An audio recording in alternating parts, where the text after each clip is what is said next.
necessarily those of TalkTainmentRadio.com, the management, the staff, or K&E World Network, LLC. Live call-in talk show. Dial 1-877-932-9766 and join the conversation here on TalkTainmentRadio.com. This is The Compensatory Concept with Mr. Neely Fuller, heard exclusively on TalkTainmentRadio.com, the world's greatest radio. Radio, the way it should be heard. And now, Mr. Neely Fuller. If you do not understand white supremacy, which is racism, what it is and how it works, everything else that you understand will only confuse you. Only confuse you. Only confuse you. TalkTainmentRadio.com. We go where you go, the world's greatest radio. You are now in touch with the compensatory concept with Mr. Neely Fuller Jr. I am your co-host, Mr. Bobby, and this is radio the way it should be heard.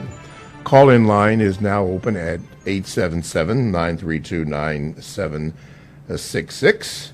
And good morning and welcome to the program.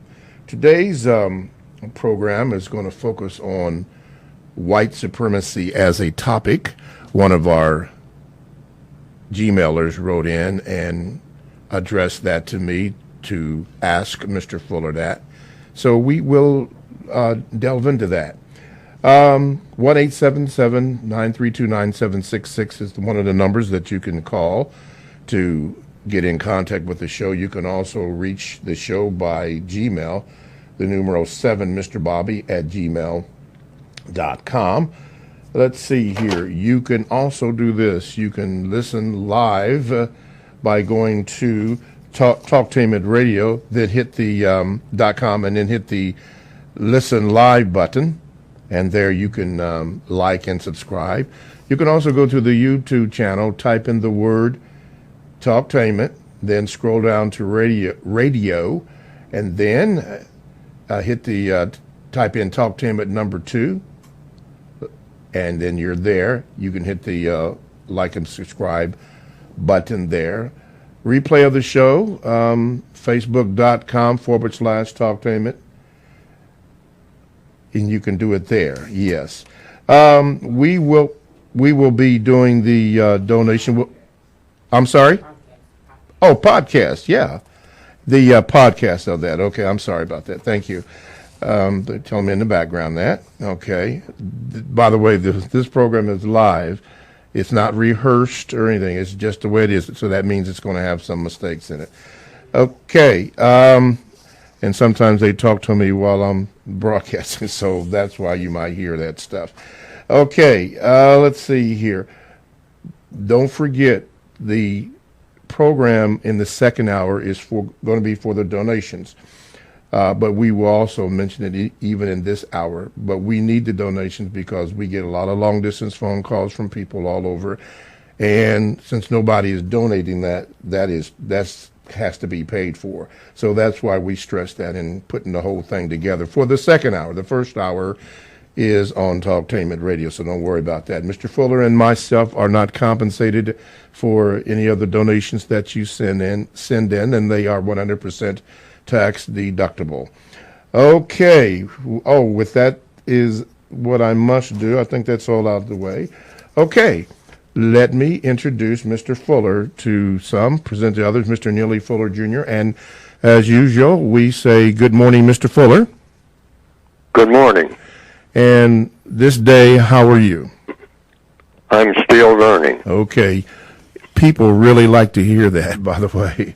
They love that. Okay, Mr. Fuller, what we have started here is a list of your recommended movies. Just for a recap, we did this, the BBC History of Racism, which, by the way,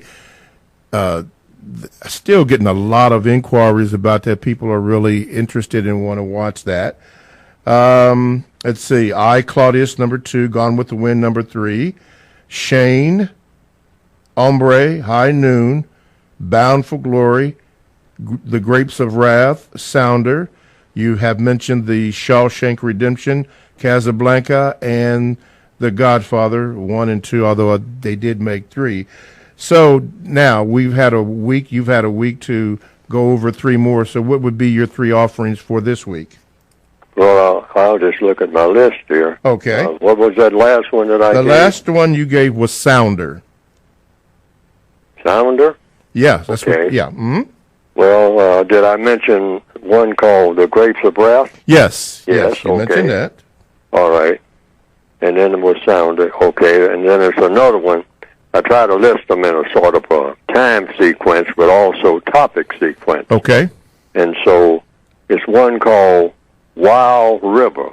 Wild River. Okay. Wild River with Montgomery Clift. Now, there's another movie called River Wild, but that's not the movie I'm talking about. Okay. This is Wild River. Okay. It's talking about the Tennessee Valley Authority. TVA, yes. Yeah, the TVA back in the 1930s and whatnot, when they were building dams all over in some places in the South, mostly to control the water, floods and all like that, and also to produce hydroelectricity. Yes. And it's a very interesting study, I think, in how that was done, and I think it's pretty accurate. It was well done, well acted, and it had all kinds of other stories in there, because I try to pick movies based on the number of lessons you can get out of each scene. And so I think that's a lesson movie, too. Wild River. Okay. I think it came out in the 1950s or early 60s. Yes, okay. And what else? Let's see, that's one for today. Okay, and 2 then more. there's another one that sort of runs along that same line called Splendor in the Grass. I've seen it on television recently, and I thought that I would add that one on there. Splendor in the Grass, okay. Yeah, Splendor in the Grass. And then, of course, one that they're even talking about now on account of the shoes that are in the movie, and that is The Wizard of Oz. Okay. Now, that's sort of like a 1939 movie, I believe. That's supposed to be a 4-star movie about fantasy and whatnot. One of the few movies that I have that is about, sort of cartoonish. Okay. But it is a well-known movie because it's based on a well-known book. Yes. For young people, mostly. Yes, for young people. Wizard of Oz. But there's lessons in the movie. Not a lot of lessons, but some fundamental lessons. Oh, yes, there's right. In my personal writings, I often make reference to that. Okay, that's 15, so we'll stop there for this week, and then we'll do some next week. Okay, now, 1-877-932-9766 is the number that you can call to get in to ask Mr. Fuller your questions, or you can go with the topic today. This comes from a person by the name of B. Will, and he says this, Mr. Fuller, by Gmail. He says, Mr. Fuller, I hear you sometimes say not to bring up racism when having certain conversations with people if they are not talking about it. But it is always on my mind and constantly thinking of ways to be constructive in ending it, especially since I purchased the book and word guide. Thank you, my brother. If somebody asks me a question about any area of activity, is that correct for me to bring it up then? Because I think that either provides the opportunity to educate them, or if I know that racism is a topic, they don't care to talk about it, maybe I should avoid talking to them at all. Is that also correct? No, you're going to be talking about racism if you mention one word. That word is what you're supposed to be trying to produce as a replacement for racism. And that's the, even my website, Produce Justice. 2 words. Everybody should be about the business of producing justice. Why? Because justice is something that hasn't been produced anywhere on the planet. So any conversation that involves people, you should always be thinking about and talking about producing a product called justice. And what is justice? guaranteeing that no person is mistreated, and guaranteeing that the person that needs help the most gets the most constructive help at the time and place that that person needs it. Now, if you talk about any one of those two subjects, persons being mistreated, and number two, persons who need help the most, you're going to be talking about racism. And that conversation is going to lead smack into it. There's no way to talk about those two things, people being mistreated and or people who need help the most in any one or more areas of activity: economics, education, entertainment, labor, law, politics, religion, sex, and war. If you start off a conversation like that or engage in a conversation like that, because most conversations are going to lead anyway to someone saying that they're being mistreated on a job or something, all right? Somewhere along the line, that's going to come up. And if the conversation isn't about someone being mistreated, the conversation most likely is going to be about someone needing help. Yes. People like to talk about if they need help. They'll talk about they need help. I mean, because everybody needs help. At some time or another, or most of the time, or all of the time, you need some type of help. Even if it's no more than just getting information about what the bus schedule is for today, or what traffic is going to be like, or whether or not it's going to rain.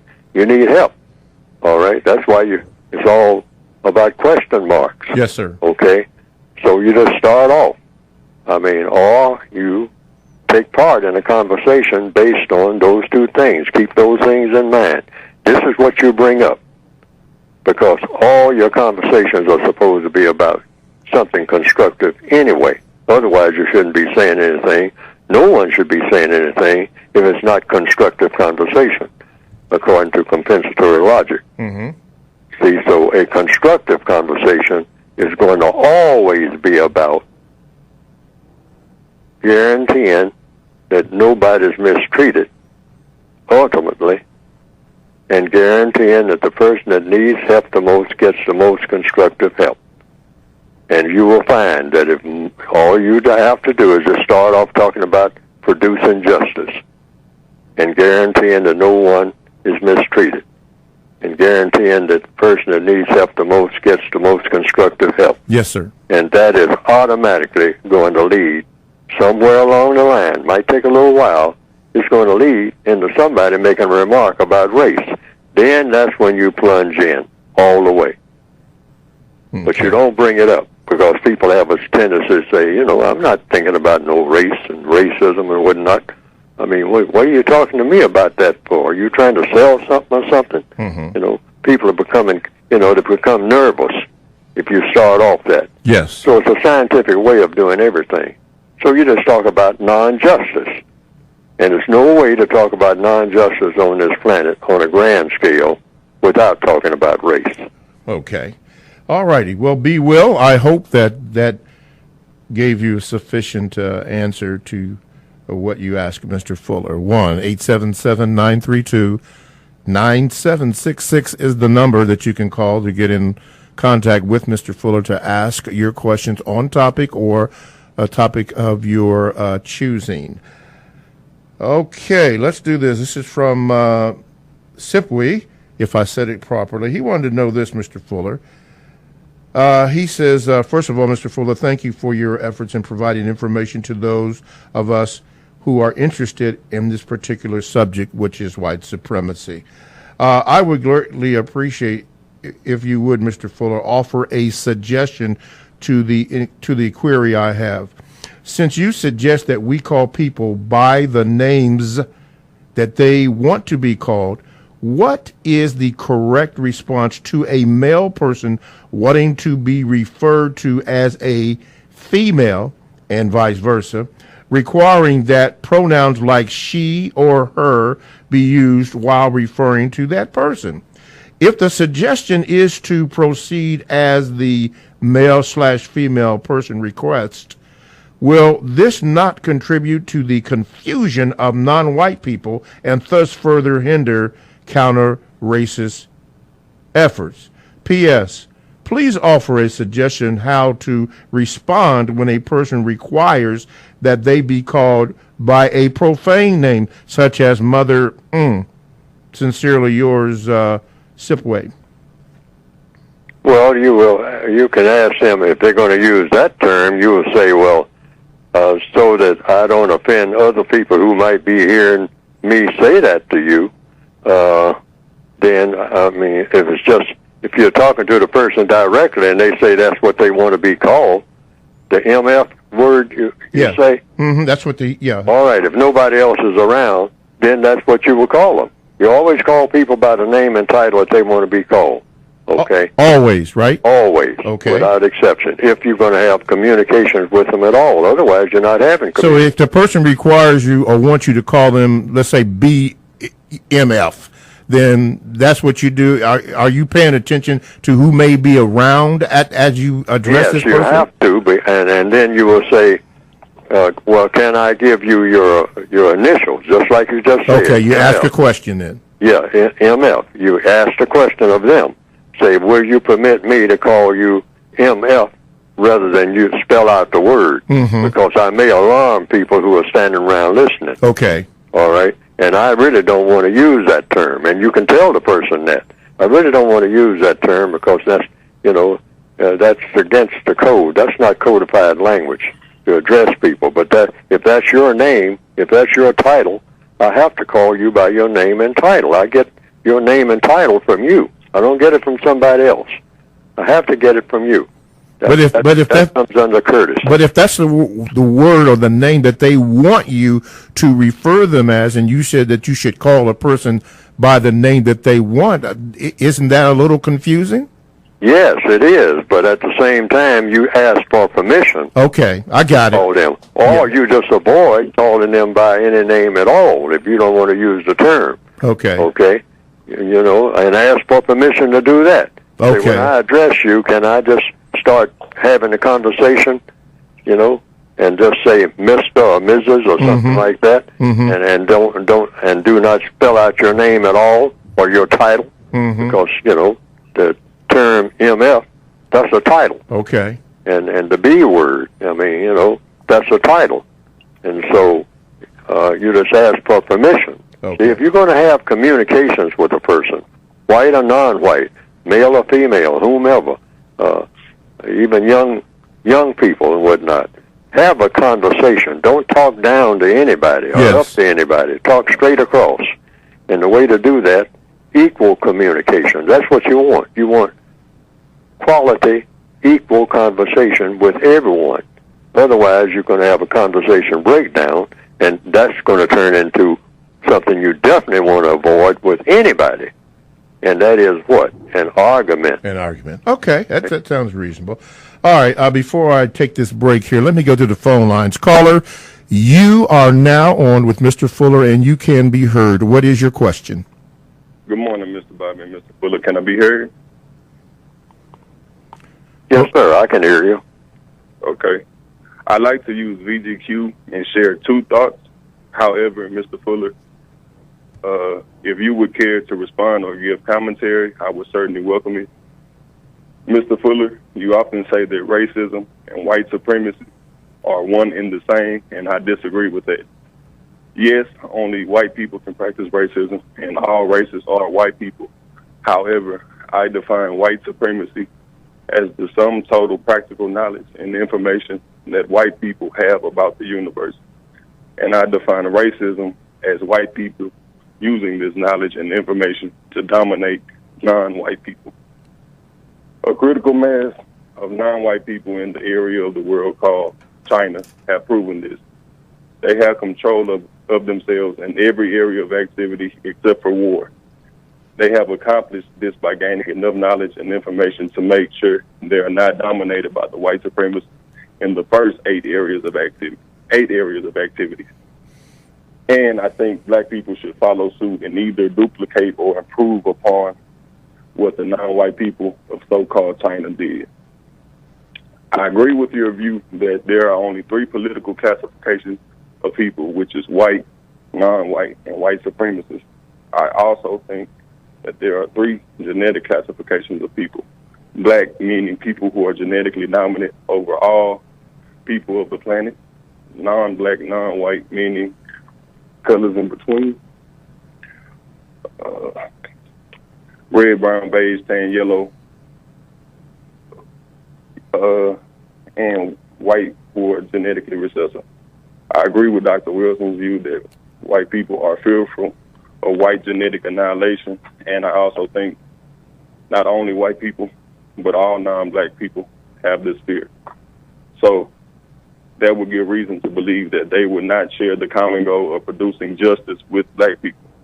I do subscribe and try my best to follow your code. However, I think the end goal of justice, as you define it, cannot be attained. One of the fundamental laws of nature is self-preservation, and I think the intelligent way to eradicate racism and white supremacy would be for each and every black person or a critical mass of black people guarantee that no person or group of people in the known universe dominates any black person. Thank you, and I'll take your response off the air. All righty. All right, Mr. Fuller, you care to respond to that? Well, that comes under VGQ. Which he stated. Those are his perspectives. Mm-hmm. And so he's entitled to them, and all he has to do is just go with what he's thinking. So you always go with what the assessment that you come to. That's the United Independent Compensatory way. Neely Fuller does not dictate to anybody what the facts are or what the truth is. I just throw it out there as an opinion. Everything that I say is an opinion or a suggestion about what to do about things and how to go about doing it. And that's all. And anybody else who has another suggestion, a different one, or one that is absolutely opposed to everything that I'm saying, if it's a victim of racism, he or she has a duty to do just that. And it doesn't make any difference what anybody says. You go with what you have, the conclusions you have come to, mm-hmm. and take it all the way to where you think it ought to be. So whatever conclusions, that's VGQ, Victims Guaranteed Qualification. Okay. You're qualified to do that as a victim of racism yourself. So you're not supposed to be dictated to by any other victim of racism or any white supremacists or suspected white supremacists, for sure. For sure. Okay. So compensatory logic would suggest that if a person does give that VGQ, it is your duty to determine if that statement that they make or statements either is true or not true. Would that be correct? Yeah, so you don't have to agree with anybody on anything. Yes. That's just it. That's anybody on anything. All you have to do is agree with what you think is the truth. Because truth is going to come to the surface anyway. Yes. Regardless of what anybody says, Neely Fuller or anybody else. What is really true and what is really false eventually will come to the surface on its own. Okay. All you have to do, everybody just push in the direction that they think that they should be going in. Got it. That they think they should be going in, not the direction somebody else is saying they should be going in. You can listen to everybody and should, according to the code, but you make up your own mind. Okay. And stick with the mind that you made up. What you made up. Okay, got it. TalkTameRadio.com is a 24/7, no charge, worldwide broadcasting facility with hosts delivering on various topics such as news, lifestyle, sports, law, health, wellness, religion, and politics. Now, here's one that I'm going to share with you, and it is called Talking Sports Plus with Mr. Bobby. It premieres every other Tuesday here on TalkTameRadio.com. And last night, we dealt with the subject of human trafficking. Now, what does that have to do with talking sports? Absolutely nothing. That's why we decided to add the plus. Not only are we going to talk sports, but we're going to talk whatever we feel is relevant for the day. And last night we talked about human trafficking. And if you missed the show, get the tape or go to the podcast and check it out. Some very interesting things coming on. Coming up on the 18th of this month, September, we're going to have a jazz singer named Sabrina Touchstone. Now, to me, my VGQ, she is equivalent to Nancy Wilson. And if you guys love Nancy Wilson, man, you should hear Sabrina. But all that is coming up on the 18th. And we have many shows here on TalkTainMenRadio.com that are just like that. Just like, including this one here. Very good, very outstanding shows. All you have to do is go to the TalkTainMenRadio.com homepage, click on programs for the scheduled times and little bios and whatever have you. All that from TalkTainMenRadio.com. That's radio the way it should be heard. My name is Mr. Bobby. I am the co-host of the Compensatory Concept with Mr. Neely Fuller Jr. Our on-topic schedule is white supremacy as a topic. You can call in if you'd like, and we would certainly like you to do, by calling 877-932-9766. You can also Gmail me at the numeral 7, Mr. Bobby, BOBBY at gmail.com, and we will get that information, get you on. You can also go to the TalkTainmentRadio.com homepage, hit the Listen Live button. Make sure you hit that, like and subscribe. YouTube, you can go to YouTube. All you have to do is go to YouTube, type in the word Talktainment, then scroll down to the word radio, and then there's a place for you to type in Talktainment number 2, and you're there. You can also hit the like and subscribe button there. And you can also go to Facebook.com/Talktainment.com, and you can hear and view the program in its entirety. All righty. Yeah, podcasts are available on the TalkTainmentRadio.com and Listen Live button. Yeah, you want to do that. Okay, let's move on here. Let me see. I'm getting ready to mess up on the time here. Okay. All righty. As you go through, Mr. Fuller, as I am searching to get my page back, as you did answer that question, a lot of people have written in and called in about the documentary Racism as a History on YouTube. Did you get a chance, Mr. Fuller, to view that yet? Just one segment, and I understand there are 3 or 4 segments, maybe more. 13 segments. I only saw one. Yeah, there are 13. And that was some time ago. Okay. Yeah, there are 13 segments. Each of them are about 10, 11, maybe 12 minutes long. It's not bad, and they run concurrently. So it's not a bad thing to do. A lot of people have asked about that. And of course, I can't answer for you because I don't know all the time that you have. But I did say that you may, when you get the opportunity, to look into that. They asked. Yes, well, one segment, that first segment, was enough for me to say that probably I didn't know about the other segments. The other segments are probably worth looking into too.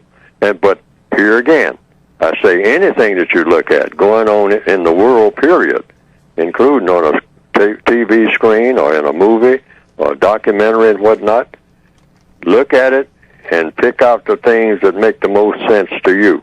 And look at everything with a critical eye, meaning look for anything that's said as creeps into it that sounds like it may not have the ring of truth, or may be a suggestion that shouldn't be there in your own mind. See, do everything with the intention of looking for a lesson that will be of the most constructive value. Okay. And so because sometimes the white supremacists, regardless of, even the movies that I recommend, just look for the little hidden things in there that might be something that's going to be supportive of white supremacy. Okay, white supremacists always do that. All righty. I'm going to ask a question from a Gmail, Mr. Palmer. He says, Mr. Bobby, can you ask Mr. Fuller to expound on what specifically are the principles that the system of white supremacy is based on so it will collapse? The 9 areas of activity. apparently, when the white supremacists thought up the idea of a thing called white supremacy and or racism, they said, in order for it to work, you have to dominate and mistreat people based on color. And we'll use direct violence, and we'll use indirect violence, which is deception. We'll use massive deception. We'll always fool them. Fool them how? In everything that they do. And we will mistreat them in everything that we do in regards to them. How? In every area of activity. And so I came up with 9 of them that I think just about covers everything, either directly or indirectly, and that is in alphabetical order. The white supremacists said, we will dominate and mistreat them, people of color, in every area of activity. And I came up with 9, like I said: economics, which is the use of time and energy, along with money and everything else that goes with time and energy. Education, we will dominate their education, how they are taught, what they are taught, what they are not taught. We will dominate that. We will tell them, what to buy, what not to buy, what's important and what's not important. That's all a part of education and economics. And in the entertainment field, we will make sure that anything that they do to entertain themselves or to entertain others will be of non-constructive value. Try to make their entertainment totally non-constructive. Doesn't produce anything that helps a person to do something constructive. Try to make all their songs be in something non-constructive. That when you follow the words in their songs, you're going to wind up doing something that is absolutely stupid. All right? Try to guide them in that direction. Never have them do anything on a massive scale, on a popular scale, that makes any sense at all in the field of entertainment. The things that they laugh at, have them laugh at something that is, not going to be of any constructive value. The things that they cry about, because in entertainment you can make people cry, okay? Have that be of non-constructive value, because anything that we can keep them doing among themselves that is of non-constructive value will give us more power. And that's, okay, economics, education, entertainment, okay, and then you move into the L's, labor and law, all right? Anything in labor, dominate and mistreat them in that. When it comes to any kind of work to be done, anything like that, see to it that they are dominated by us, the white supremacists. Don't let them do anything in labor on their own and be off somewhere we don't know what they're doing or whether or not it will be supportive of the system of white supremacy. Okay? Same thing in law. Same thing in politics. Same thing in religion, for certain. And same thing in sex, for certain.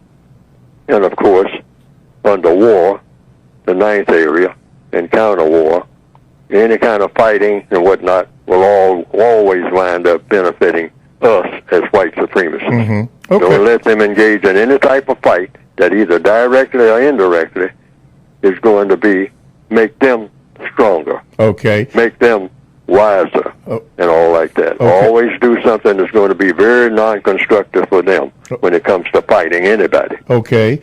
In essence, as I'm here listening to what you have just said, it appears to me that they have decided in all the 9 areas that they have declared war in all those 9 areas simultaneously. Absolutely. It is war, and they're victims right now in 2018. All of their victims are prisoners of war. We're not in the process of being captured. We were captured before we were born. You're already captured. The system of white supremacy has been in place. It's not getting in place. It's not something they're trying to build up. It's something they have had as long as anybody who is on the planet now has been on this planet. Yes. This is a generational thing. That's a done deal. So the only thing we can do now as prisoners of war is try to dismantle the entire system, because it's already in place. We're born in prison. And if every non-white person, every black person looks at it that way and acts that way every day, act like you're a prisoner of war, think like you're a prisoner of war, because that's what you are, according to all the evidence. Okay. Now, just because Neely Fuller said that doesn't make it true. See, there are people who say, I'm not a prisoner of war. I'm not no prisoner of nobody. I'm free to do what I want to do. Oh, really? Nobody tell me what to do. Is that right? Well, yes. Now, any non-white person, any black person who says that, then I say, well, hey, go with what you just said. All right? Okay. I'm not Neely Fuller's not out here trying to make a problem for you that you are saying you don't have. That would be incorrect of me anyway. Yes. All right. If you don't have a problem, if you're just gliding through this existence and you're a person of color, you really need to be studied about how you are doing it, in my opinion. Yes. Because I've never seen anybody just glide through this thing called racism. All righty. I've always seen it as an obstacle. Oh. Otherwise, I would find out where that train is where you can glide through. I would get on that train in the next 5 minutes. All right? Okay. That's what I would do. All right. And if anybody can point out to me anybody who's done it, I want to study that person and talk to that person and listen intently to that person to find out the exact procedure for doing it. All righty. Because that's what I've been looking to do. Let's talk to this person here. Go ahead, caller. You're on with Mr. Fuller. What is your question? Yes, good morning, Mr. Bobby and Mr. Fuller. I know Mr. Fuller I'm sure he's abreast of what's going on with Colin Kaepernick. He knows who Colin Kaepernick is, correct? You know you familiar with Colin Kaepernick and his protest? Mr. Fuller, you know who Colin Kaepernick is? He's the person that took the knee. Yes. Mm-hmm. Yeah. I've heard some things about it, and I try to keep up with it. There's something in this morning's Washington Post about it that I haven't gotten around to reading. I started to read, but then I had to go on the air. And I understand that, some of the shoe companies are backing him. Is Nike. that correct? Nike. Yeah. And what he's doing. Now, the issue is with the NFL, according to the latest information, what are they saying about what these players can do and can't do? Somebody has to tell me that, and then I can give you my opinion out of the code book of what I recommend. Okay. What is your question, sir? My question was concerning that. I was going to ask. Now I'm sure now that you have mentioned about Nike making him the face of their campaign, I wanted to ask you, since all the other suspected white supremacists, which Nike is owned by suspected white supremacists, all the other suspected white supremacist companies are running from Colin Kaepernick. He can't get support. He can't get a job. He's suing the NFL owners right now so that they colluded against him to keep him from playing. No one will hire him.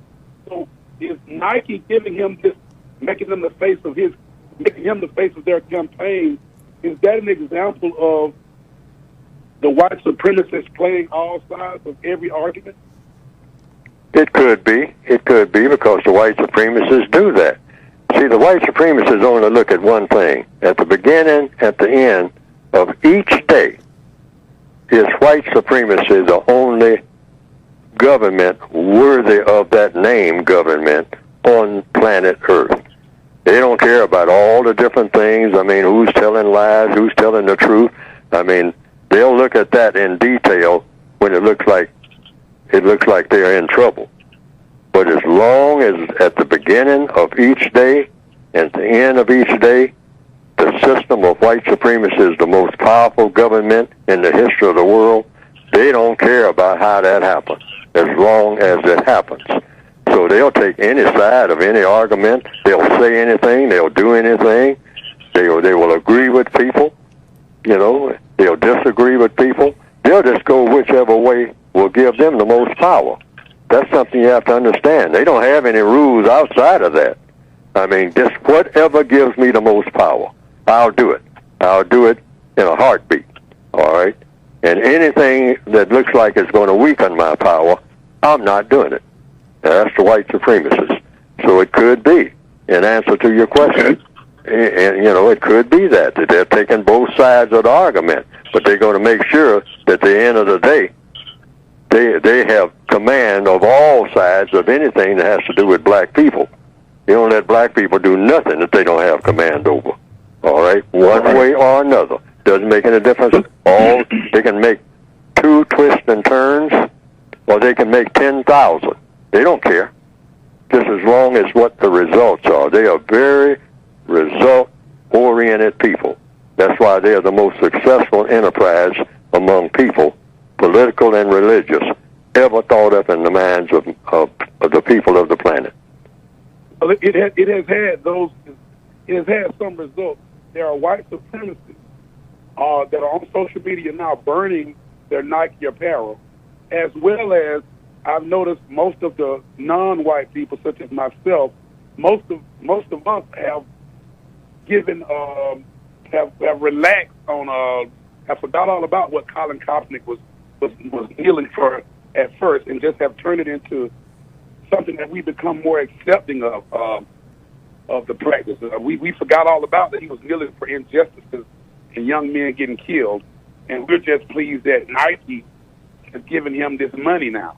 And so the white supremacist effect on black people, and is exposing the white supremacists that are burning the Nike material. So, well, what are your comments on that? My comment is just the string of comments that I just made prior to that.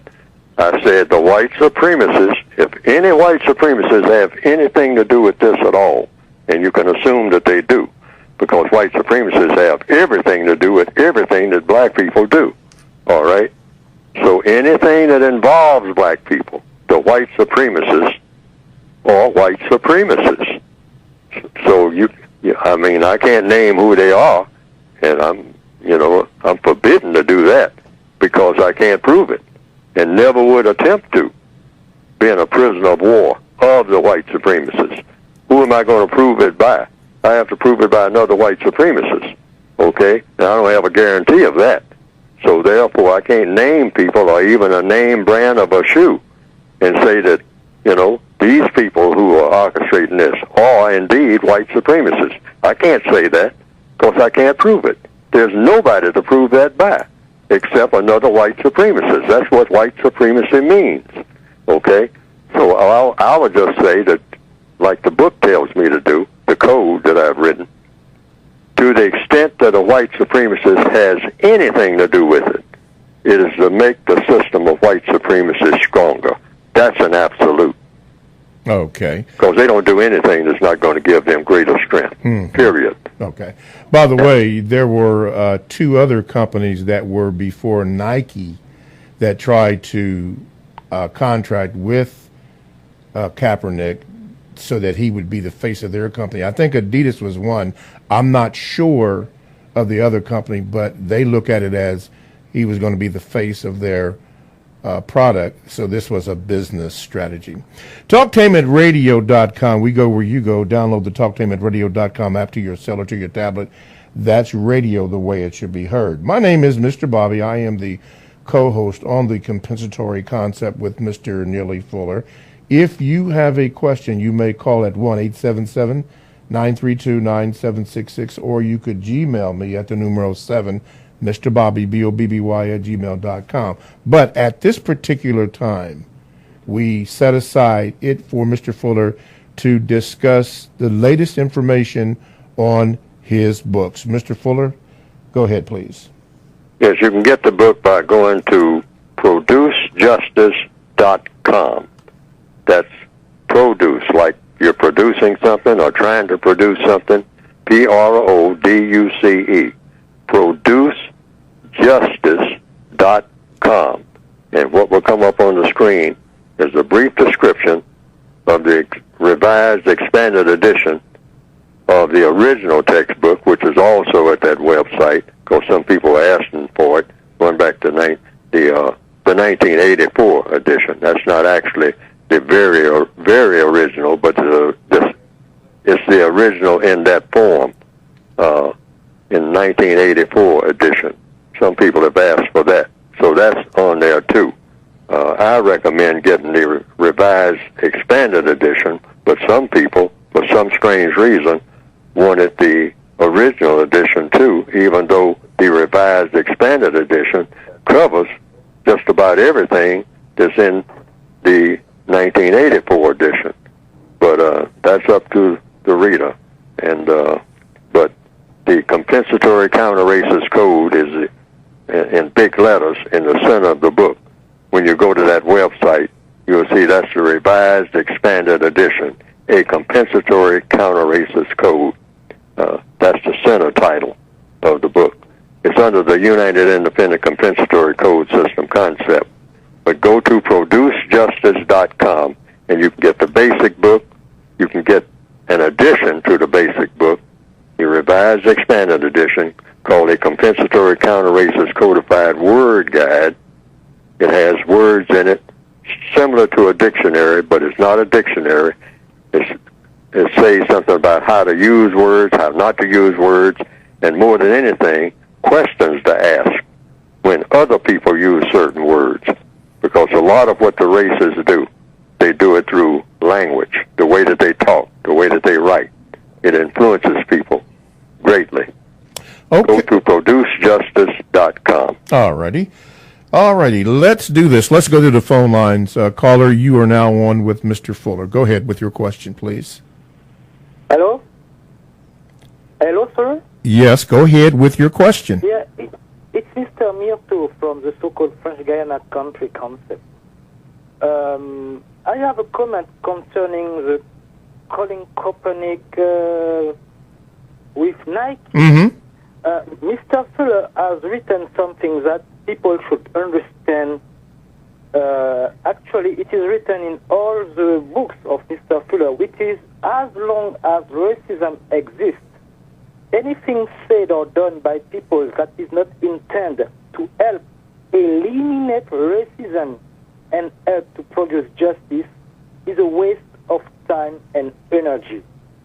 Which means for me that the case of Colin Kaepernick with Nike, if it doesn't help to solve the race problem, it counts for nothing. And I think non-white people should understand this once and for all, because we are in a total war.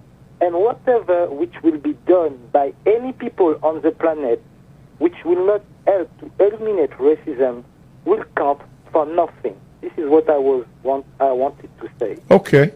All righty. Well, we thank you for your comment.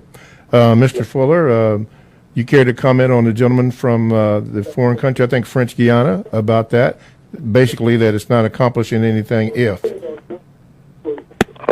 Basically, that is the controversy about the football player. Yeah, Colin anything. Mm-hmm, joining with Nike. He was just basically saying if it's not constructive, it's not going to accomplish anything. Well, we don't know whether it will or not. That's my opinion. But anything that points to racism as a problem, I say does accomplish something. That's just my opinion. Okay? It does focus on racism. That's the biggest problem on the planet.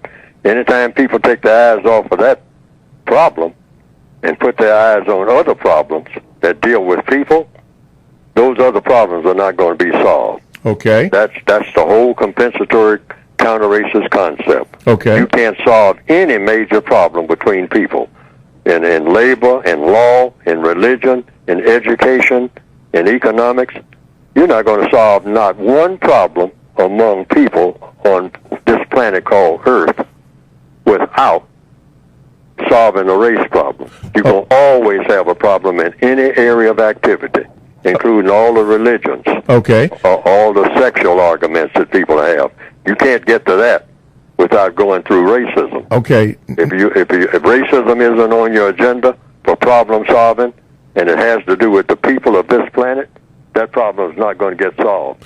Okay. I mean, it's just going to lead to another problem. That's going to lead to another problem. It's going to lead to every time you fix one problem, the problems are going to multiply because racism will see to it that every problem is multiplied. Okay, then let me ask you this: because Colin Kaepernick signed with Nike, and he is becoming or has become the face of Nike, which to me, in my opinion, is a business decision. But by Nike selecting him to be the face of their product, is that going to solve the problem of white supremacy, racism? I don't think so. Okay. What Mister? I say focus on what the football player that you're talking about Kaepernick is doing. Mm-hmm. He took a knee. Yes, he did. And that knee was supposed to be, according to him, had something to do with taking a knee. He was sending a message about what? Racism. Yes, yes. So I understand. That's my understanding. That's what he did. Now, that's why I have a question myself. What has he been told that he cannot do? Has he been told that he can't take a knee?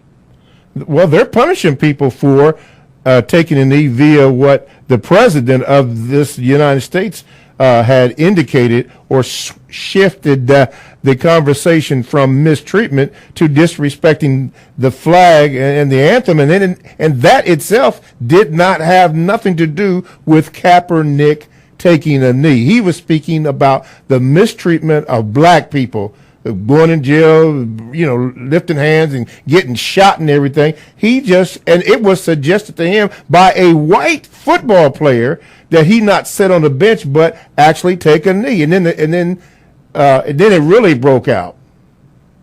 Well, that's why previously, when the previous caller brought this up about this, I said that there's a compensatory suggestion that I have that I just like to put out there for anybody who does it.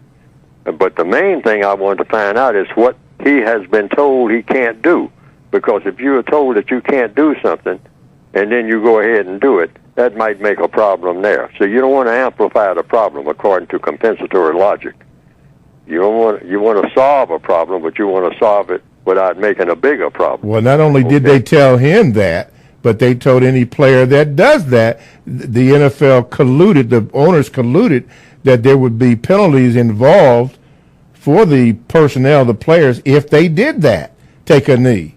Okay, now, that's what I'm looking at. See, the compensatory code says if you can't do one thing, and you're told you can't do that one thing, you do what? Something else. That's the compensatory codified way. I mean, the whole book, the compensatory code, the whole concept is about if you can't do one thing, you do something else. Okay. I have a suggestion that comes right out of the code book itself, because they are saying that he's disrespecting what? Well, the flag and the military the flag and all and that. The anthem. Mm-hmm. Okay. Now, the compensatory code takes care of that slam dunk. First of all, there is a compensatory universal flag and a compensatory universal flag salute, the words that go with it. Now, the compensatory flag itself, according to the code, and it's in the code book, you can look it up. It's on page 124 of the Word Guide, or 123 and 124. It's in there. Now, here it is. Here's what it is. It's something I thought of years ago when people were having all kind of flag controversies. And I say, okay, when you take a pledge to a flag, that's any flag. I mean, if you're on the loudspeaker, you're just saying it to yourself. It's a universal pledge that is accurate. It's a truthful pledge that will fit anywhere, anytime, to any flag. And that is what? I do at all times. This is the quote, very short. I do at all times relate to the flag the exact same way that the flag relates to me. All right, you got to leave it there. TalkTainmentRadio.com, the world's greatest radio the way it should be heard. Thanks for the pleasure of your time. We'll see you the second hour.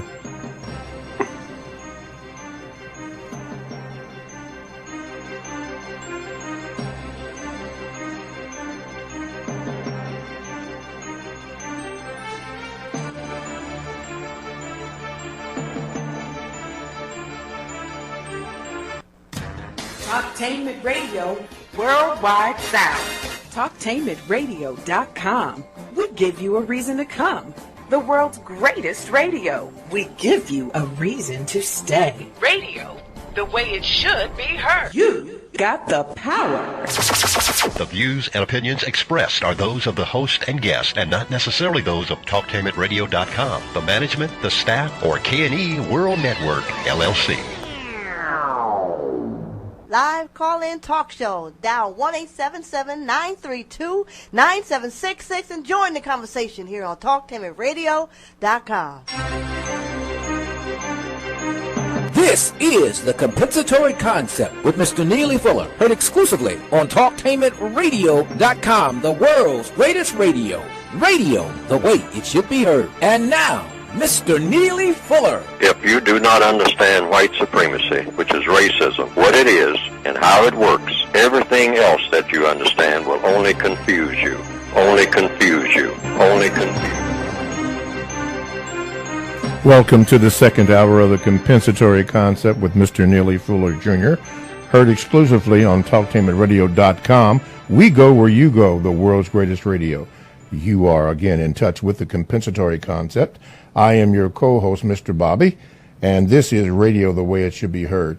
To get in contact with the show, call 1-877-932-9766, and we will take your call and try to get you on immediately. Let's do this, Mr. Fuller. Let's pick up. Oh, by the way, we are discussing racism, white supremacy as a topic. How do you address that when somebody asks you about that? And Mr. Fuller in the first hour explained that, and all throughout this hour he will do that. Let's go back to the end of the first hour, Mr. Fuller, when you were speaking about that statement that you do at all times. Could you repeat that? And what page is that on in the, is that in the new revised? That's in the revised expanded edition, the pledge. Okay. What right. page is that on, by the way? I don't have it right in front of me. Okay. Yeah. But repeat that, what you had mentioned. Yes, what the pledge because is. that's all you have to do. I mean, it becomes very. In the early 1980s, someone asked me about that. What do you do? What do you tell your children to do sometimes when they don't want to stand or something like that? I say, you stand and you take the pledge. And they said, well, what do you say? I say, you say the truth about whatever the pledge is. So I looked at the current pledge, the one that we use in the Northwestern Hemisphere, and I said, well, that kind of flirts with the truth there. I mean, it looks like, the words to that. I mean, and even that song that is sung called the anthem. I mean, is that the type of song that you want to send to the world? I mean, that's not the best choice of a song, in my opinion. Talking about what, bombs bursting in air. I mean, we have enough of that. Maybe we should, adapt another one. But in the meantime, if they say you have to honor that and all like that, there's a compensatory way of doing it. And I'm saying when it comes to the flag, if they say you're disrespecting the flag, you can say, well, that's impossible, based on what I'm going to say. Because I'm going to take the pledge. All right, I'm going to take a pledge to that, whatever flag you show me. And it's going to be right on point, and it's going to be the best pledge that you can ever take anytime, anywhere, forever. Okay. And I say, here it is. Okay. I do, at all times, relate the flag the exact same way that the flag relates to me. And it can't get any better than that. You're telling the truth. See, I mean, a lot of flag pledges, people are not telling the truth. That's number one. If you look at the words, I mean, you say, hey, somebody here might not be telling the truth. But if you make that statement, you'll always be telling the truth. I don't care who you are or where you are. If you're half drunk and you make that pledge, you're telling the truth. I do at all times relate to the flag the exact same way that the flag relates to me. Now, that's in using words. Now, when you're on a football field or something like that, and you've been told not to take a knee, don't take a knee. This is just my suggestion, something I would do myself. Well, what would I do if I still want to stay true to my beliefs and still make my point? I would have in my helmet a piece of paper, a large one, and then I would take it out and hold it up, or a sign of some type. I would unroll it or whatnot, and would have one thing on it, a question mark. What is that question mark? That's the compensatory universal flag. Why? Because it applies to every situation on the planet where there's some type of controversy. And you come into the world asking questions. That's why I always say on this program, the compensatory concept is that you are always asking questions. People ask questions all day long. That fits every situation. Questions. The question mark, that symbol of a question mark. So what you're doing, you're questioning, what is this all about on this football field? Why are we playing football? Why are we paying all this money for football players? And what does football have to do with ladies on the sidelines jumping up and down, flashing their legs and whatnot, and, and showing their belly buttons? And what does that have to do also with an anthem of any kind, advertising whatever, and all these other signs, that you see all around the stadium itself, advertising beer and, beer, well, is that healthy?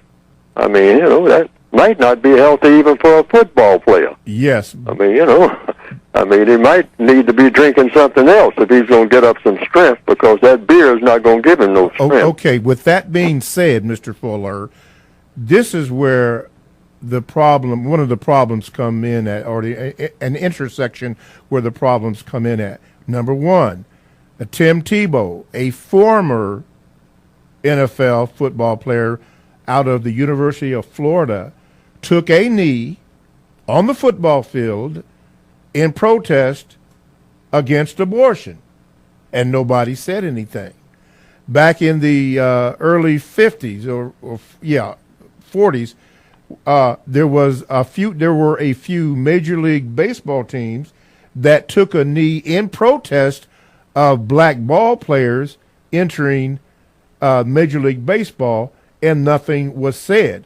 But when this black man, Colin Kaepernick, took a knee because he felt that the mistreatment of black folks was bad, and he took that knee in a suggestion by a white football player who said that sitting on a bench, because that was his protest at first, was not effective, but by taking a knee, he would bring attention to that. That it makes for a controversy. Why you let Tim Tebow go, and then these white ball players, Major League ball players, they took a knee and you didn't say nothing then, but this black man takes a knee, and now you want to say this. That brings about confusion, Mr. Fuller. Sure it does, and it also indicates there might be a racist intent, all right? So, but you're trying, you're in prison, you're trying to make a deal with the prison masters and whatnot. So when they tell you you can't do one thing, but they didn't say you couldn't do something else, all right? So under the, banner of democracy, okay, and free speech, okay, well, they say you can't take a knee, regardless of what they let somebody else do. If they tell me I can't take a knee, but I still have to be in prison and I have to have a job and all like that, they say, well, give me the list of things that I can't do. But I'm not going to even ask that until that comes up. Because one thing that they told me not to do, apparently, from what I'm hearing, is that I couldn't take a knee. But you let somebody else take a knee. No, but and that's you didn't okay. say nothing. Well, I can say something about that, but if they're not going to act on it, and they tell me, yeah, but you are not going to take a knee. Okay, So the compensatory code is about what can I do. All right, not all the things I can't do, because being a prisoner of war is a long list of things of what I can't do. But so I asked the prison master, the prison warden, what can I do? All right? And if you say, well, one thing you can't do is take a knee, even though other people take a knee. I say, well, I don't think that's correct, but since you're giving me a direct order, okay, I won't take a knee. So then but then when I get out there on that field, what I will do, I will stand up. All right, I won't take a knee. With that sign. But I will take that piece of paper or sign. All right.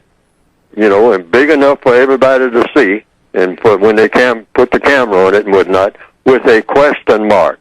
Because I'm doing the same thing Marvin Gaye in his song did. What's going on? What's going on? Mm-hmm. What is all of this about? All right? Which is just as effective, I think. It would be still making the point. Okay. You know? And if you ask me if I'm being patriotic, how come I ain't saying the pledge? Then I say the compensatory universal pledge that nobody, I don't think, can attack. Okay. Makes sense. Let's do this. Say that one more time so all of the so-called America can hear and around the world. Around the world. It would apply to any flag. Right. Just say that pledge one more time so that it's clear. No mistake about it. Yes, sir. And in my opinion, it's the most truthful pledge that you can have. Okay. If you can take a pledge to any flag anywhere. Okay. Okay. Here it is. I do at all times relate to the flag the exact same way that the flag relates to me. And that is the truth. No way to get on that truth. Okay. Anytime anybody takes that pledge anywhere on earth, day or night. I mean, even if the flag is in a case, or the flag is on the end of a pole, or if the flag is lying on the ground, you're still relating to that flag the exact same way that the flag is relating to you, and no one can prove that you're not. Okay. 1-877-932-9766. What is your comment on that statement, which I think is a very powerful statement? All righty. In the meantime, let's do this. Mr. Palmer says this. Mr. Fuller, you have stated many times that non-white people continue to be confused because we still don't understand what white supremacy is and how it works. Can non-white people learn not to be comfortable being institutionalized prisoners into the system of white supremacy, racism, and or not confusing comfort with justice? Yes, the answer is yes. Otherwise, I wouldn't have written a book, and I wouldn't be on the air today talking about it. Because I've said no major problem. Everybody that I've ever even heard of, some kind of problem at some time in their existence, even if it's no more than trying to figure out a way how to paddle a canoe or how to swim. That's a problem. You know, if you're trying to learn how to swim and you don't know how, and you jump in the water, that can be a problem, okay? So everybody has some type of problem at some time. I don't know if anybody doesn't have a problem. So the compensatory code, which is why that's called compensatory, making up for what's missing, is that if you have a problem, you want that problem solved. But you can't solve any major problem among the people of the planet if you are a person of color without solving the race problem. You're going to continue to have every type of problem you can name in every area of activity because the white supremacist is going to try to mess you up in every area of activity that you try to do anything in if you're a person of color. They're going to dabble in it and mess it up.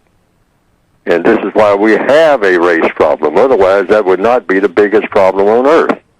It affects everybody, white and non-white, because it's a system that's designed intentionally to dominate and mistreat people based on color. That's an artificial system, and it poisons everything. I don't care what you set out to do in economics, labor, law. You try to make a law, and either sooner or later you run right into something. Yeah, but what about this color thing? I mean, what kind of laws we going to make, in regards to people of color? We got to have some kind of laws, all right? And if you say, well, what religion are we going to? Let's come up with a new religion. The old religions haven't worked, okay? Yeah, but what kind of religion can we come up with where, we don't have to give some type of regard to what color somebody is, okay? Like Martin Luther King said, Reverend Martin Luther King said that 11 o'clock on Sunday morning is the most segregated hour in Christian history, okay? Or in Christian practices. Based on what? What do you mean by segregated? Segregated on account of people's beliefs? No, on account of what color you are. And I would just add, you got more houses of prostitution where you have black and white together on a Sunday morning than you have in churches. Wow. Yeah, you have black females in all these little motels out on highways and whatnot with white men for a routine thing that nobody even pays any attention to all over the world. Yes. Okay? White men, hey, it's the weekend. I mean, let's go and get some of them colored gals, take them to the motel and have a party. Okay? Yes. All right. So, a lot of people just overlook that because we've gotten so used to it. Exactly. But that's on Sunday morning. See, you're talking about a weekend. See, on Sunday morning, if you just take the roofs off of every motel on the planet, you'll find a lot of that going on. That's what our guest... And you take the roofs off of the churches, and you'll find maybe there might be a black janitor, and he's not taking part in the services. Okay. All righty. Let's do this. Caller, you are now on with Mr. Fuller. Go ahead, please. Top of the morning to you, too. This is Lance calling from Bakersfield. Lance of hashtag Truth Rising 911 on BitChute. And my question is for Bobby Neely for you, Jr. For context to this question, I'm going to say that and this is a fact, this is not my opinion, that the so-called Jewish Holocaust of World War II is one of the only, if not the only, historical event, or so-called historical event to be protected and enforced by laws. There's laws on the books in several different countries that forbid people to talk about it, to deny, or to question the validity of 6 million people dying, gas chamber myth, et cetera, et cetera. Also, for context to this question, the fact that the Jews these so-called Jews claim to be the chosen people of God, and there's such a thing as Christian Zionists, in regards to what was just spoken on about the Christian churches and the separation of the people, and that according to their own writings, is that there's a difference between a so-called Jew and a Gentile, the Judean versus the Goyim, and what a Goyim is. And the question is, the supremacy that's not being talked about, and the fact that the majority of these so-called Jews claim to not be white, and yet there is a supremacy known as Jewish supremacy that is being practiced and put into into the minds of people where they are actually accepted in their concept is actually accepted by people worldwide in organizations such as the United Nations as being valid. So the question, with all that being said, is Jewish supremacy versus as opposed to white supremacy. Although these people who are the majority can actually be classified as white, but they do not classify themselves as white. So what is your view on that dichotomy? Okay, Mr. Fuller? I'll come right out of the code. Of course, we're talking about at least a religious label. That label is called Judaism, which last time I checked, is supposed to be a religion. all right, along with Hinduism, Islam, Buddhism, Confucianism, Christianity, okay? So, what does the code say when it comes to anything that has to do directly and indirectly with religion? Okay, it's three things. It's only, see, you don't have to go through all this other stuff. See, codification is about simplification too. You take complicated things, and rather than go and have a 700-day argument with somebody, and you're not looking for an argument, you're trying to settle arguments. So the fastest way to do this in the compensatory manner and slice through all of this controversy, because I've heard these type of controversies batted around and whatnot, and at a certain point, I tuned it out because there were so many sides of so many different types of arguments, it added to confusion. That kept added to more confusion and more confusion. And the white supremacists strive off of confusion, including religious confusion. So, I said the best way to go about it as a victim of racism is this. 3 questions. See, I'm saying all problems can be solved through the process of questions and answers, and it's just 3. You don't have to go outside of those 3. And they are, what is the name of your religion, sir or ma'am? That's anybody that you encounter. If they start talking about religion, you say, wait a minute. All right, before we get into it, any details of the history of your religion, all like that, what is the name of your religion, sir? And wait for the answer, and don't interfere with the answer. That's always a mistake, because now you're leading to an argument, which is what you don't want, is a religious argument, because that's going nowhere. That's been guaranteed to go nowhere. So you ask the person the name of his or her religion. That's number 1.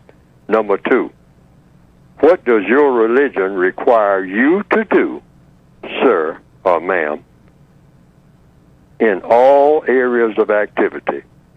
And then you name them. Economics, education, entertainment, labor, law, politics, religion, that's other people's religions, sex, and war. Because most religions have requirements, all right? So you just want to know, what does that person's religion require that person to do according to his or her religion? That's number 2. Number 3, this is the dynamite question, all right? This is the bottom line question. What does your religion, sir or ma'am, require you to do when you interact with me in any one or more of those 9 areas of activity? And that's all you want to know. And wait for the answer. Wait for a thorough answer, particularly in that last question. Because what you want to know, all you want to really want to know about anybody's religion at the end of the day is that when a person encounters you, even with a religion you have never heard of before, all you really want to know is how they're going to relate to you. You don't even need to know anything about the history of their religion or what their agenda is, anything. They just want, see, and now you can hold it,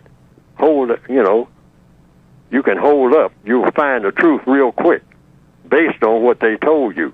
You will know whether they told the truth or whether they lied.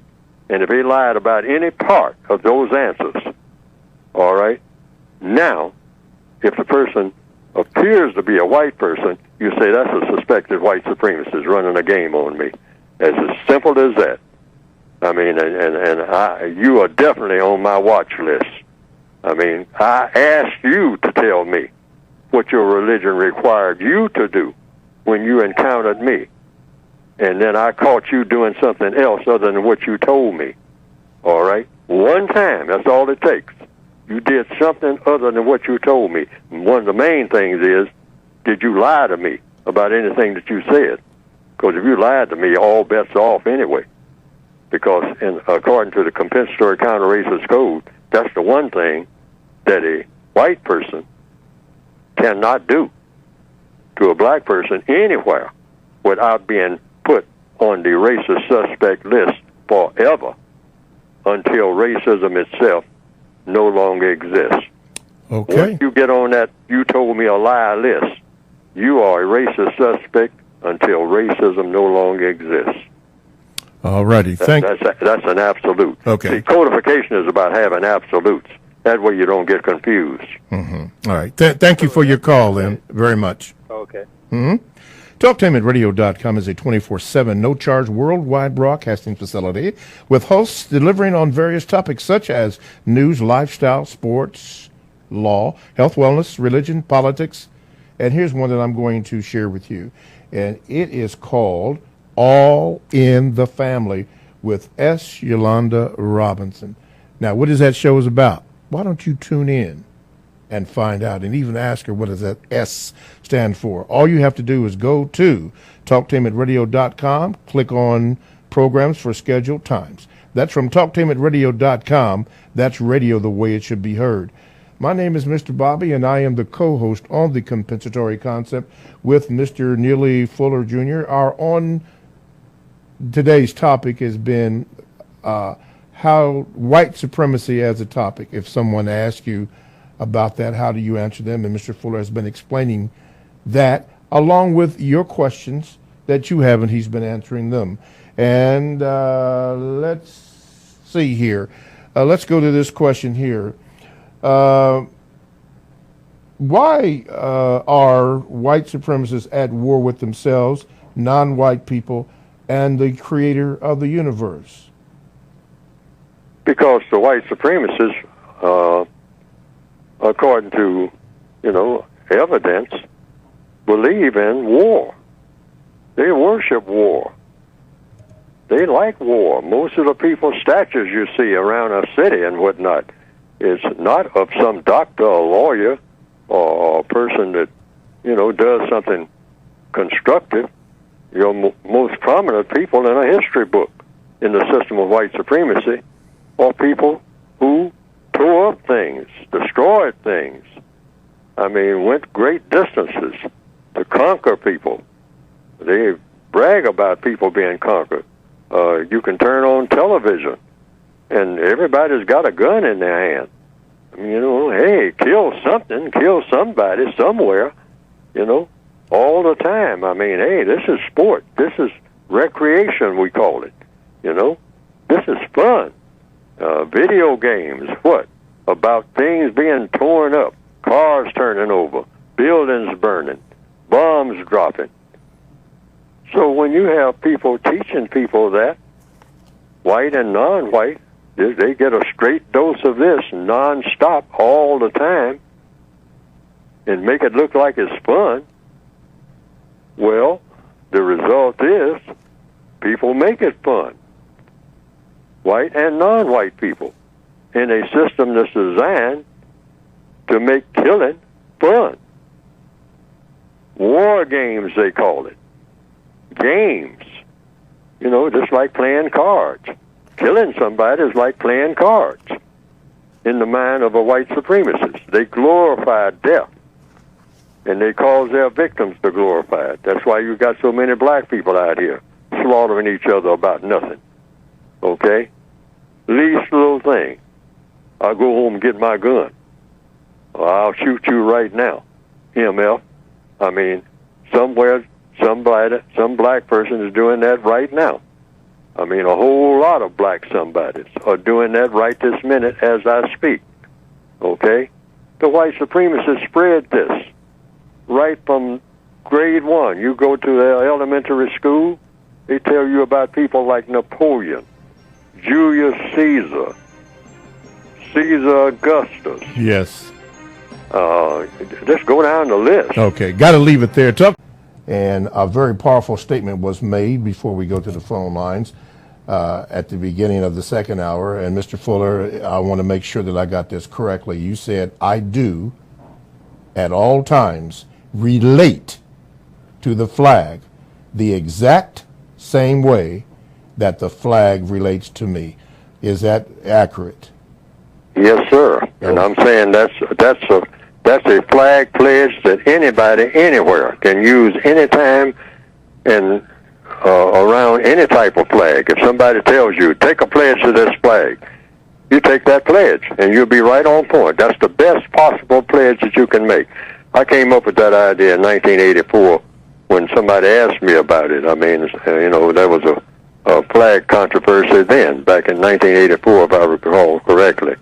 And I said, well, I'll try to come up with a compensatory pledge that will be non-controversial if you look at it for what it really is, because a lot of the pledges out here really don't tell the truth.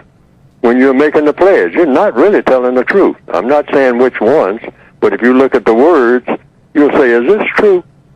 You'll ask yourself that. That's the question. Okay. So therefore, I came up with that one. I told somebody who called me long distance, they said, Fuller, you the code man. I mean, what do you got to say about all this flag thing? I say, well, you try to come up with a compensatory pledge.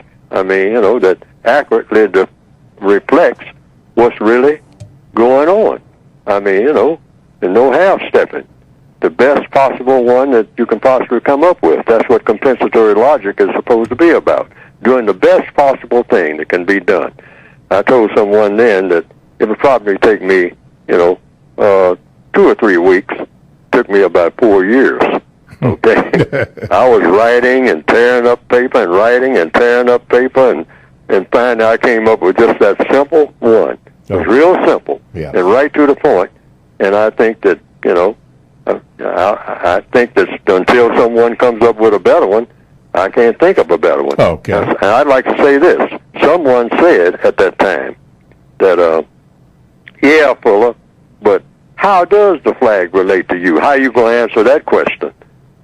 And you would just say the same thing you said before. I just told you. I do at all times relate to the flag the exact same way that the flag relates to me, unquote. I do at all times relate to the flag the exact same way that the flag relates to me. Now, if the person just persists, like a lot of people will, say, oh, yeah, but that's double talk and blah, blah, blah, blah, blah, blah. I mean, how does the flag relate to you? All right? They might get around to a question. Now, all questions have answers. Then that's when you can say, I don't know, but you can ask the flag. Okay. Speaking about asking the flag, let's ask the caller. Caller, you are now on with Mr. Fuller. Go ahead, please. Yes, sir, Mr. Fuller. I've heard you say several years that there is no such thing as a black marriage or a black family in the system of white supremacy. Now, that's the comment. Now, here's the question. How do black people consider themselves to be married or have a family when they're in prison? Not only that, but how do black people consider themselves to be married and having a family when you're still in the bottom of the slave ship? I'd like your response to that. All righty. Thank you. The same way that people are supposed to act if they are prisoners of war, and they're prisoners of war in a war that they had nothing to do with starting. Okay? They are captive people. So how do captive people supposed to act? They're supposed to try to do something about getting rid of that prison. That's number one. And they are supposed to look out for each other in the process of doing it. That's all. The code calls it, we don't have families because prisoners of war do not have families. That's been taken away from them. Okay? But you do have care mates. That's what the code book calls it. Your spouse, you call a care mate. And you call your entire, what you used to call a family, you call it a care unit. But see, you emphasize that first part of, unit or mate, care, C-A-R-E. In other words, people that you're supposed to care for. You do what you can for them of constructive value. And they should do all that they can for you. Care mate, care unit. That's what you have as prisoners of war. Because family means you got a support system all over the world. Everybody's supporting you. I mean, you're in a system that is in favor of you.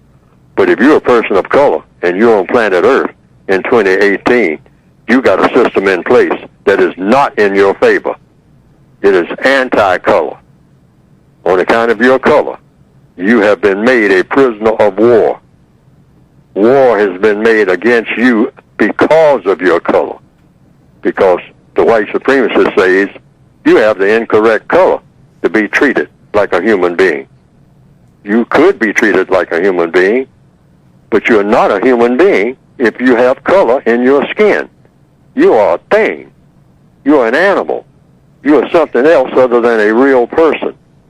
You are 3/5 of a person maybe, or maybe 1/2 of a person, or maybe no person at all. That's white supremacist doctrine. Mm-hmm. Why? Why is it I'm not a person? Because you have color in your skin. Boy, wake up and smell the coffee. You got color in your skin. Sorry about that, old buddy. But you are supposed to be mistreated on account of you got color in your skin. That is an absolute no-no in my world. I'm a white supremacist. Get used to it. Okay. Now, that's the whole doctrine. Whole doctrine. Okay, Nick, this is your question up here. It says, my question for Mr. Fuller is, why all of a sudden, Mr. Fuller, are we becoming programmed to think that being authentically black means using profanity, adopting a certain cadence, and just acting ghetto in general? Even so-called famous black academics are altering their language and personalities to fit a mode which to me seemed like an insulting caricature of black culture. Black intellectuals in the academy are mocked and accused of hating their own race if they are not, quote, talking black, end of quote. One black friend of mine was even accused of being a black Republican just because he spoke articulately. Mr. Fuller, are the white supremacists behind this new unapologetically black movement? Thanks, Nick from Richmond. Absolutely. Because the question is it constructive? Is modern 2018, year 2018, black culture constructive? The answer is no. It's almost pure garbage, all of it. Black culture has to be thrown in the garbage can. I mean, we almost got to start from scratch. Because the whites are, what is culture? Culture is what you do. And you're either doing something constructive or you're doing something non-constructive. So just look at what black people do when they're on their own and the way that we talk to each other, the way that we popularize, all kinds of things that are either constructive or non-constructive. And you've got two columns to choose from now. It's not but two. There ain't no such thing as in between. Constructive, non-constructive. And black culture, I wouldn't wish that on nobody if I had correct intent. You wish black culture on an enemy. Let them adopt that stuff that black people worship. All of it, the way we talk and everything. And see how far they get. See how far they get and how more powerful that they come. Less beggars like we are as prisoners of war. We're just beggars, perpetual beggars. You got to beg when you're a prisoner of war. You can't get anything on your own. You're a prisoner of war. You can't disobey the prison rules without being punished, okay? So black culture has been generated in the prison culture, all right? And what do prisoners do when they really are under real tight control and don't have any hope at all? They turn on each other, okay? Yeah, prison riots, most of it, prisoner against prisoner, armed gangs and all like that. That's all they look forward to. Why? Because you become what they call you, animal, all right? You're worse than animals because birds look out for each other, all right? Alligators look out for each other. Horses look out for each other, okay? Buffalo in their natural habitats and whatnot. Ants do the same thing, but they fight when they're under conditions that are artificial. Okay. All righty. From the Gmails here, this is from Mr. Walker. He says this, hello again, Mr. Fuller. I'm writing in response to the movie suggestions that you mentioned. I also have a few suggestions myself which provide many good lessons. Movies based on true stories. Number 1, the Shaka Zulu miniseries, which came out in 1986. Number 2, Spartacus TV series, which was on the Starz Network. This series was 4 seasons. And number 3, Mr. Fuller, 300, which is about the Spartan/Persian battle of Thermopylae, led by King Leonidas of Sparta. These were some suggestions. Have you seen any of those movies or series? I saw, I think, many years ago, Spartacus, but I didn't get much out of it myself. But any movie that anybody suggests, people, according to the compensatory code, you can look at anything that anybody suggests. Mm-hmm. Look at any magazine, any book, any movie, any TV series where you think that there are some lessons in there. But when you suggest a movie, you should have looked at it with the idea of finding out if there's a lesson in there that you can use yourself or someone else can use of constructive value. Any lesson of constructive value, that's what you look for. Yes, that includes all the things, lessons of what is non-constructive, because what is non-constructive is the opposite of what is constructive. So you can look at movies that have a lot of destructive elements in it in order to find out what not to do. Yes. Okay. All right. Yes. Another way that you can listen to our program is on TalkTainmentRadio.com. Is go to the TalkTainmentRadio.com, hit the Listen Live button, and when you do that, you got the program right here. And like and share. Speaking about that, or subscribe, excuse me. And speaking about that, TalkTainmentRadio.com, we go where you go. Download the TalkTainmentRadio.com app to your cell or to your tablet. That's radio the way it should be heard. My name is Mr. Bobby. I am the co-host on the Compensatory Concept with Mr. Neely Fuller. To get in contact with the show by phone, call 877-932-9766. However, this is the 45-minute mark, which is now 10:47, and this is the time that we have allowed for Mr. Fuller to speak about his book before we do the donation hour thing. Mr. Fuller, speak about your book. Yes, you can get the book, the basic revised expanded edition, by going to producejustice.com.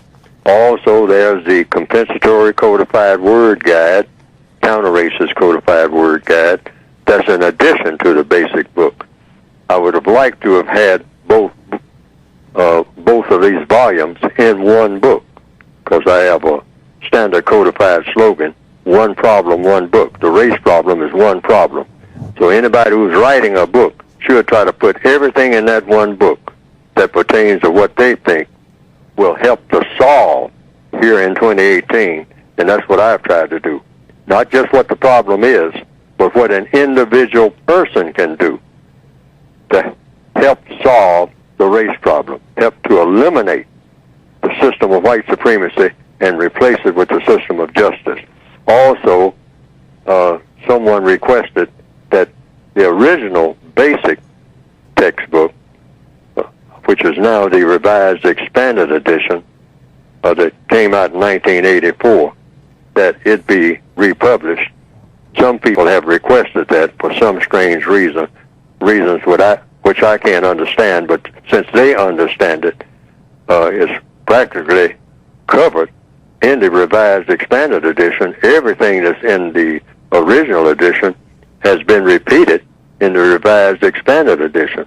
But some people say they like the format or something like that, so that's there too. And you can get it by going to, you can get any one of the 3 volumes by going to producejustice.com. That's producejustice.com. Alrighty, producejustice.com. Alrighty, 1-877-932-9766 is the number that you can call to get in contact with the show. 7 Mr. Bobby, BOBBY, if at gmail.com is another way. But this one right here is by phone. Caller, you are now on with Mr. Fuller. What is your question? As academians, you know, saying in this struggle against white supremacy, Dr. Claude Anderson and you and your views seem to be at odds. You say that there's nothing you can do in the realm of white supremacy. You are a prisoner, and that's true to a defeatist, one of a defeatist attitude, and it's also an absolute truth at the same time. But Dr. Claude Anderson says that as a people, you know what I'm saying, we shouldn't look at that as a defeatist attitude. We should partake in maneuvers to build ourselves up as a people. And I wanted to know, Dr. Fuller, why you academians, right, don't mention each other, don't exist in a diatribe, get in with a diatribe with each other to come to some format or platform which we can stand on. Okay, Mr. Fuller? If I understand the question, the code does not allow me to be at odds with any non-white person about how best to solve the problem of racism. That's absolutely prohibited. I can't do that. I'm not opposing anybody. I'm not standing in anybody's way. All right? Now, that's number one. Regardless of who it is, I'm just taking the course that I say, which is not a defeatist course, depending on what you mean by defeatist. Everything in the code book is designed to help a person to solve problems. Everything is about problem solving. The race problem is a problem. So maybe it's something I'm missing here. So fill me in. When you say when I say at odds, maybe that might have been too strong of a word, because he didn't say anything personally against you, you know, in your format or your platform from which you speak upon. But his views as your views, right, and differentiate amongst each other. You know what I'm saying? And when you say, and I understand where he's coming from, when you say we are in a prison, right? White supremacy is the only political, you know what I'm saying, political, economical, you know what I'm saying, position on the planet Earth, right? And that's true. And that is an absolute truth. But he comes from a framework where he says that you as a people were here before them, and you as a people built upon with yourself and within yourself, right, as a better people, and that this white supremacy is an illusion that has been cast over you, right? But you say that white supremacy, you know, which is an absolute truth, you know, is real, and we can see it. But you know what I'm saying? It seems that y'all two viewpoints, right, collide with each other, and I wanted to understand why academians don't contact with each other, keep in contact with each other, and discuss, you know what I'm saying, why their two worlds collide. Well, I can't explain other people's actions. See, that's what I try to explain. I try to explain what the white supremacists are doing, and as far as illusions are concerned, I don't think that a black person who's being dragged behind a truck, that's an illusion. I mean, that's real. It's not an illusion. It's not an illusion, right?